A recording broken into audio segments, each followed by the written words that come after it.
got this name and you've got all these accolades and the attaboys, the pats on the back, and you don't realize that it's a setup.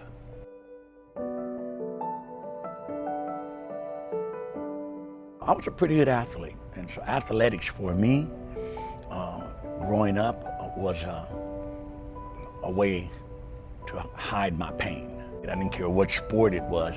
In my mind, I was going to be a great athlete.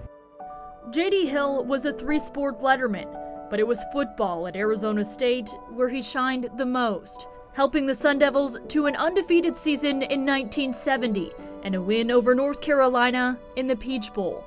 Shortly after, the wide receiver was drafted 4th overall by the Buffalo Bills. And that in itself was amazing, to be considered that great of an athlete where they would take me in the first round.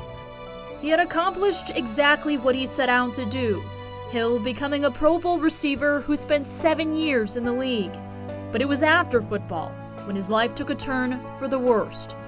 I fell into some real deep problems.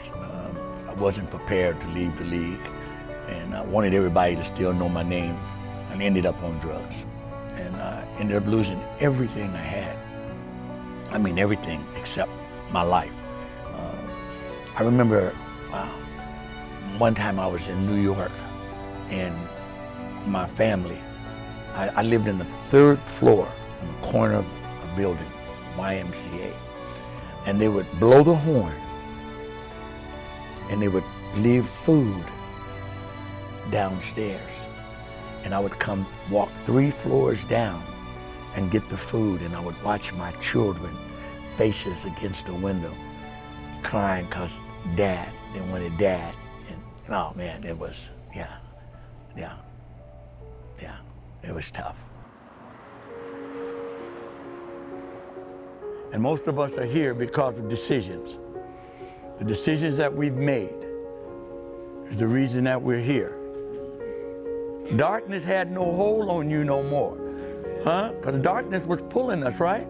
Darkness was keeping us in sin. Darkness was keeping us in drugs. Darkness was keeping us in alcoholism and robbing and stealing and living a life that we didn't want to live.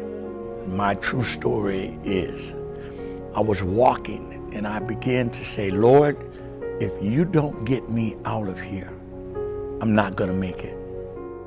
It was the selfless act of a stranger, a Phoenix businessman named John Libby, that would once again change his life. John Libby decided to drive me to LA from Phoenix and gave me a ride to the LA Dream Center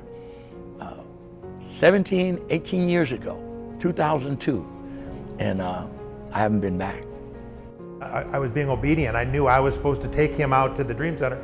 Actually stayed a couple extra days and watched to make sure he stayed there, and what's been amazing ever since is not so much that experience, but what's happened since then.